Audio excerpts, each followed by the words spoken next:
You're listening to Happy Hour Hustle from the creative geniuses here at 834. We're funny, informative, and we swear.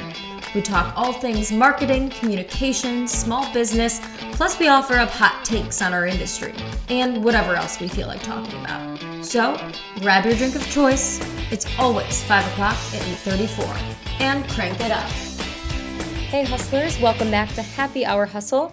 Today I'm sitting down with Grace Gavin, co-founder of No Honesty, 3-time founder and an expert in open and honest communication. And yes, she'll tell you those are actually two different things.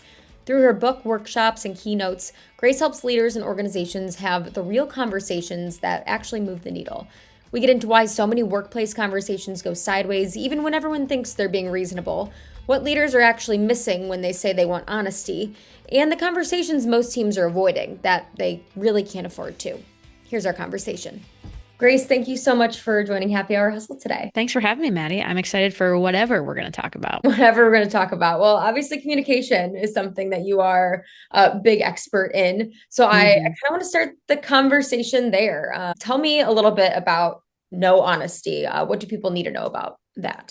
Yeah, well, first off, it's No Honesty spelled K-N-O-W.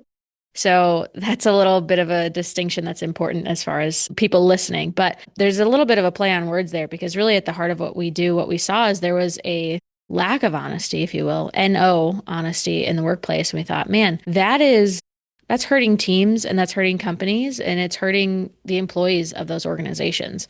And so myself and my co-author, my business partner, Ken Bogard, set out to help educate people on what it looks like to be honest, how to do that. And through that, what we found, is this heart of communication is two skills.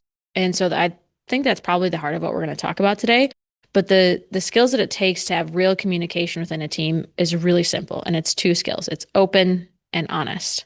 Now, we're probably going to break those down because they're very different, but a lot of times people just smush them together. But that is the heart of what we teach leaders and the gap that we saw. Because, you can have the best systems, best software, you can hire top of the top talent, but if people can't communicate, in a business made of people, that doesn't work. And so that's the heart of why we do what we do. Awesome. And yeah, I do want to dive into the open and honest thing. But before we dive into the differences, which do you think or have you seen is harder for teams to really accomplish or capture? Or is it is it both? Yeah. I think it depends on which team we're talking about. So I primarily work with leaders and managers of companies. And so that's what I can speak to most. And what I think they struggle with a lot more is the openness side of things. Awesome. All right. Well, let's dive into openness first. How do you define that? And why is it not both open and honest? Yeah. So openness, as we define it, is listening without reservation, putting your needs and wants on pause for someone else. Because a lot of people will think about openness as being an open book or being transparent, which is, great. And that's important. That's the honesty side of things. But that's about me, myself, and I. And if you're leading people, if you're leading projects, it can't just be about you. That doesn't really work. And that was really, Maddie, the huge gap that we saw with leaders when we were diving into this work. It was like, yeah, everybody wants to be honest. They hope that they're being honest. That's the goal. But then the question became, well, why aren't they? And that's where we really found the openness is kind of the missing skill that I don't feel I see a lot of people talking about. And so that's really the key. Like that's the big gap because, leaders, we get to a certain point in our organizations because we're really good at seeing what we see, fixing the problem, working through it, leading strategy, things like that. But at some point, some of us leaders forget that, a really key ingredient is listening to other people for a minute, pausing our wants, our needs, because that's what it means to be on a team. I especially see that struggle with entrepreneurs who have gone from leading the business all on their own, having all the answers, to then building a team around them. And now they've got people that they love, they trust, they need to rely on, but they also need to build the muscle of listening and trusting them. And sometimes going in a different direction than what the entrepreneur initially had in their mind. Can you give an example of, like what being open is, or where some people might misconstrue that they feel like they're being open, but in reality, they may not be? Yeah. Prime example is any time that you are having a conversation with somebody and you start to preform your answer before they've even finished speaking, you're no longer listening. right? You're already in your head, you're thinking through, and it might look like you're listening or it might seem like you're still engaged, but you're not. Because as humans, we can't multitask. And so, what I work with on leaders is just kind of starting to catch themselves in that. Like, I see you got 50% of what they said, and now you want to respond to that, but you're missing 50%.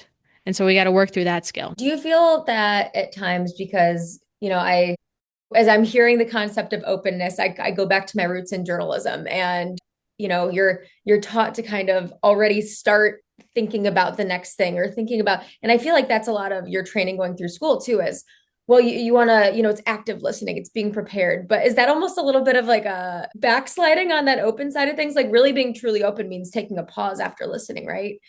And being able to respond accordingly. Yes. Yeah. And I think that's an important thing that you just noted is we think active listening means having a response ready to go. No, that's responding. You're not listening then at that point. You're being active, but not in the right way. And I find that that's really, for leaders, it's really hard because a lot of people look to them to have the answers. And so it feels a little bit uncomfortable to maybe not have the answer immediately, to pause, to have a thought, to digest what somebody has said. But that is where you're going to get a lot better collaboration and people are going to feel heard and respected. And then they're going to stay at your organizations for a lot longer when we talk about, the issues around talent and retaining people. I think that's a key part of it. Yeah, absolutely. So then honesty. Obviously, I feel like people think they're being honest, but what do you see kind of missing when people say they want honesty? What's the missing ingredient there? What do you see are people's biggest missteps when it comes to that? People hold back, and some people hold back 10%, some people hold back 50%, 60%. And what that tells me, bringing it, back to the gap and the openness side of things, is that they either don't trust that there's openness on the other side, or they've never clarified it. Sometimes there is, but they don't know that for sure. And so honesty, when we look at it, it's being truly and freely yourself, speaking into what you want and how you feel. And I love, I think Kim talks about this when she talks about authentic self and your quirks and stuff like that. That's all that it is, right? Is that opportunity to be honest. But a lot of times we just don't know. We don't know how it's going to be received on the other side. And so we kind of self-protect and only give half truths. And if we're working in a team and we only give a half truth, then we're only going to get a half solution or maybe less than half. What do you think holds people? I know you talked about the openness side of things, but how do you move past that as an employee-employer relationship, or as a leader, to try to pull honesty kind of out of your team? Because I feel like that's one of those roles as well. And then also as an employee on that end, how do you work to, I mean, maybe the openness is there, but you still struggle to come as full authentic self, or full, how do you work past that, or what kind of things do you suggest for people? Yeah, we have a really great practice called the agreement, and it's a very simple script to start out a conversation. We actually, when we're working with our clients, we recommend they put it as part of their interviewing, their hiring, their onboarding, all of that. So it starts out like, this is the kind of communication we're going to have. And I'm going to give it to listeners right here so that they have this tool in their pocket. But it's as simple as this. It takes like 10 seconds. And here's what it is. Maddie, will you agree with me on how we're going to communicate? I want you to be 100% honest, meaning I want you to be truly and freely yourself, speaking into what you want and how you feel. And I promise I'm going to be 100% open to it. I'm going to listen to you without reservation. I'm going to put my needs and wants on pause for you. And in return, I'll be honest with you, and I ask that you be completely open to it. And that's the whole thing, because what I find a lot of times is we don't set the expectations for our relationships when it comes to communication. Like we've got, yes, companies have core values and here's what we live by. And, here's our uniform policy and what it looks like to show up professionally here. But do we ever talk about how we communicate? Do we ever talk about the kind of assumptions we bring into the place? I was working with a leader one time who had this exact aha, because she said, the last place I worked was really, really toxic. And so I had to self-protect a lot and self-edit and not give the full truth. And she realized, I'm bringing that into my next organization. And I don't even know if this is a toxic culture, but I've just been so wrapped up and consumed in that. And we haven't clarified that. And she's like, I don't think this is a place that's that way. But now because I'm starting to behave that way, now I'm starting to bring that toxic pattern into this organization. And so we just got to be a little bit more aware of how we communicate, kind of the metacognition of it, of thinking about our thinking about our communication. And I think that's such an important thing to touch on too. So many people bring past trauma from previous work situations into their new roles, and into their new jobs. when so many people, like if you're a leader leading a team and people have different trauma or different things, how do you even begin to go about kind of understanding where they're coming from on those things with while still also, leading? Curiosity is a big one. So you set the expectations, right? That's part of the agreement. And then the other part of the agreement is now there's expectations in place. And so you can say, hey, I feel like you're not being 100% honest here. I'm just getting this sense what's going on here and starting with that curiosity, right? Because there might be some defensiveness. There might be some walls up around there. But the way to work through that is through curiosity and helping somebody understand. And then doing that time after time after time. Like when I go and teach clients, it's a great big aha of like, oh my word, yes, this is what we've been missing. And then it's the daily practice of it. Like you have the aha, but the transformation happens in every conversation where you show up more honest and you show up more open. The idea of the 1% better every day is exactly how we get to that higher level of trust. And then you can work through that trauma with somebody and say, hey, that's really tough. I'm sorry that that happened. That's not something we want to experience, you to experience here. So if you ever feel like that, I want you to bring it to me. Come be honest with me on that because we value your expertise and we want to get this work moving and keep going. And so if there's barriers to that, let's talk about it. What have you found in terms of, you know, because you talk about the 1% and the working through it and the work, and it takes like a step by step because no one's perfect. And I feel like everyone has setbacks in those moments of, God, I know I wasn't being open there, or yeah, I wasn't fully honest, but you know what? I had a bad day. And do setback, like what do you coach when it comes to setbacks like that? Or when, you know, because building trust is it's building over time. What are your suggestions when it does come to like when someone slips up or they, have that bad day or do something like that? Is there space for that when it comes to continuing to grow in this open and honest space? Yeah. Yeah. As an open and honest expert, I fail at this a lot. And it takes owning it. And like, hey, I realize I wasn't completely open to that idea. I'm sorry, team. And that's a real one, right? Like that's a team. My team will bring me ideas on improving our process. And I'm like, nope, don't want to hear it. I'm like, oh, that's probably not great for collaboration. And they can Yeah. call me out on that. I'm sure it's in other worlds, but I actually heard about it in the parenting world. It's called rupture and repair. And so a rupture is like something happens, like there's a conflict or a disagreement, or we leave something and it just doesn't feel right. And a lot of times people will just leave it and they'll ignore it and they're like, I'm not really going to deal with that. But when we go back and we repair and we say, hey, I'm sorry for this, or hey, I failed on this, or I didn't get this completely right, I'm working on it. Number one, that shows your team what failure looks like, how to model it, and how to get better. And then number two, the repair, that's actually where trust and relationships get stronger. It's not by doing everything perfectly, it's by going back and owning it and saying, hey, I apologize. Here's what I want to do differently. That's not how I wanted to show up. And then your team starts to trust you because guess what? They're going to mess it up too. And now you're modeling for them what it looks like to come back and repair and say, hey, I didn't get that right. And now we go so much further. Yeah, no, absolutely. And when you are honest with people, because I want to touch on this too, it's not always is feedback received in the best way because honest doesn't always mean nice. Honest, it's the kind not nice thing. It's the West Michigan nice. Mhm. I know we're all familiar with that concept, but how do you give and then also accept feedback that may not be what people are either expecting or that's not always the best feedback?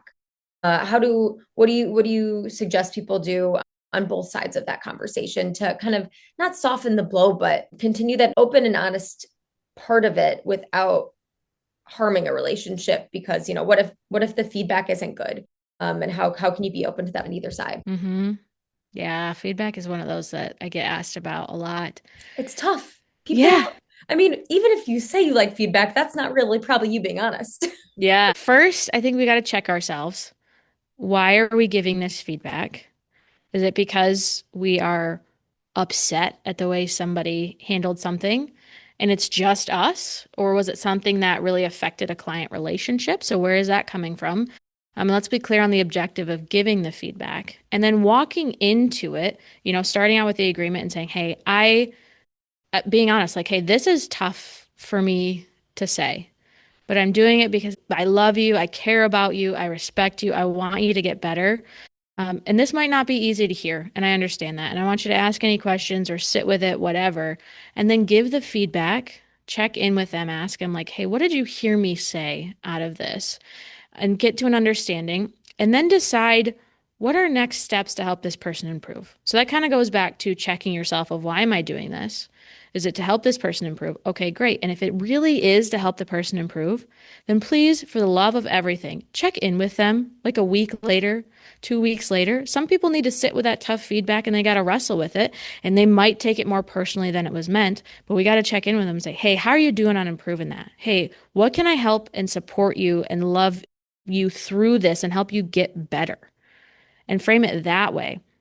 If you're just giving feedback to be a jerk, well, that's not the way to do it. No, I like that. And then on the other side of things, when receiving feedback, because that's a really hard place to be into, what are your suggestions to help either one, be honest without being reactive to that, and also to, I don't know, just to not be like, go cry at a ball. I mean, I feel like so many people, and that's such a struggle with, the constant feedback loops of social media and what we expect now feedback to look like versus maybe what feedback used to feel like 10, 15, 20 years ago in a workplace, and what would just like people are, especially younger generations, are kind of used to on a daily basis. How do you sit with that as someone that both one needs feedback but maybe doesn't always like hearing it? Mm. Yeah, I appreciate you talking about the younger generation too, because that there's a constant loop like you're talking about. I think it's okay to go cry. Like I've gotten really tough feedback and done that, and that's part of processing it through. So one of the things that we talk about on the openness side of things, of being open to feedback is taking it in and letting it go. And so sometimes, well, I'll say a lot of times actually, what happens is people take in the feedback and then they let it fester and they either let it, ruin the relationship, like, oh, I hate that person for what they said to me, or they really take it down on themselves and it knocks their confidence. But what I help leaders walk through is like, let's take it in, let's process it. And process it can look like crying. It can look like talking it through with a coach. It can look like thinking it through. But most importantly is like, all right, what am I going to take out of this to get stronger and to keep moving? And then I'm going to let it go and I'm going to keep moving forward. And at first, that might take a lot longer. But as you continue to develop that muscle of taking it in and letting it go, it's going to go a lot faster. And you start to put the feedback through the filter of, all right, what can I learn from this? What can I take from this and keep going forward? The problem is a lot of times we take it personal. And that's probably another tip on the feedback side of things is we need to be giving feedback on behavior, not who the person is. That's a very important distinction. Like, hey, I see you doing this behavior, or I see this way you're speaking to clients, and I'm not sure that you maybe see the impact that it's having because I know you're a kind person, you care about our clients, and maybe you're not seeing this. So I just want to share this with you. And that way we can change a behavior rather than trying to change somebody as a person. Yeah. And that's, a way that someone even takes it more personally. It's like, well, you're attacking me, not something that's not, which is not something I could change, right? I can change a behavior. I cannot change who I am as a person. I mean, I guess you can, but you shouldn't be asking someone to necessarily do that. What would you say is, because essentially what we're talking about is, having the hard conversation, right? That's a lot of time what feedback is. Oftentimes you only think of it when it's the bad stuff. I always say it's good to do both. But what would you say is the cost of not doing that, of not having those hard conversations? Or what have you observed? Like, have you met with leaders where you're like, well, you're just not even really talking to them? Like, how do you expect them to know? Yeah. Yeah, what happens? Ooh, lots of bad stuff. What happens is when we avoid the tough conversations, there's an underlying tension that lives within the organization. And we may not be able to name exactly where it's coming from or what it is, but everybody can sense that. So if I'm walking into a room really tense, as human beings, we have something called mirror neurons. And so we end up kind of receiving what we feel from somebody else and mirroring it back. So if I walk in with tension and everybody feels that, now there's a little mirror of that going on. And if that happens in a company over time, you see people start to leave. And that's where you see comments around like, yeah, the culture just wasn't great. And it might not be the culture, it's that tension of those unsaid conversations that are happening. So that's one thing, and people just kind of silently leave. The other side of things that can happen when we don't have those conversations is they build and build and build and build and build until there's a blow up that happens. Now, we try to avoid the blow up, and by avoiding it, it gets so much worse. But what I will say to leaders, please hear me on this, is that the blow up needs to happen. I'd rather it happen when it's like a tiny little thing than a year later and it's this huge, massive reckoning and it's a big problem. But either way, it's got to happen. So you get to decide which one do you want to deal with. Yeah, no, that's a really good point. I feel like through the jobs we've had, we've all seen a blow up at one point. So, no, absolutely. What do you think are the other things apart from not having those conversations are kind of like the, for lack of better word, like the silent like culture killers that come from communication, or like what are the communication mistakes you see most often repeated that people may not feel are having as much damage as they actually are, but they are. Mm-hmm. Yeah. One that's a big one. It's kind of hard to see at first, but if there's not honesty and openness in an organization, there's going to be a lack of innovation because people don't feel like they can bring their different ideas, sometimes wacky, crazy ideas. It only is wacky and crazy until it works. And then it's innovative. And so that's a quiet one that we don't really see as human beings right away. But that can look like kind of just status quo, minor growth year after year. Nothing groundbreaking is happening. And I especially think in this day and age, the companies that are innovative, that are willing to try some stuff, do things differently than the way that they've always done it, are going to be the ones that win. And then the other part of it too is people just don't stay as long at an organization where they're not able to be fully honest and they're not heard and respected. And then another key part of it is performance. And so I believe it was Deloitte that studied this, but when people can show up at work and be honest, you can use the word authenticity, all those things, they see a 50% decrease in turnover risk and a 56% increase in job performance. Wow. Yeah. Yeah, I think that's a really key thing too, is that turnover piece, because so many places, I think so many businesses right now are dealing with it. And that cost of turnover is high. I mean, a lot of businesses just say, well, I can't absorb any more of it, right? Especially smaller businesses. It's different with a multi-million-dollar company trying to absorb the loss of one person. What would be your message then to, I guess, anyone listening on the employer side, on the leader side of things? And leaders can be both owners, they could be managers, all that. Just when it comes to this concept of open and honest communication, I mean, it feels like it's not something you can afford to have just one of, right? But what's your message on it? My message would be to just start and be committed to it. And when you mess it up, own it. And you'll see a difference in the conversations within a month. But when you look back in a year, you'll see a huge transformation. Awesome. Well, Grace, thank you so much for coming on. I really had a nice time talking to you. And I mean, I think all of this is so relevant right now. People are the hardest part of leading. They're also the whole part of leading. Yep. So just very, very relevant and important information right now. Is there anything else that you just wanted to add that we haven't touched on? Yeah. This is the work of leadership. That's what it is. It's as simple as these two skills, but it's also as hard as these two skills. And that's what it means to be a leader and to show up day after day.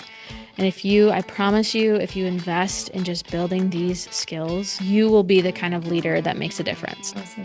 Grace, thank you so much for coming on. Thanks, Maddie.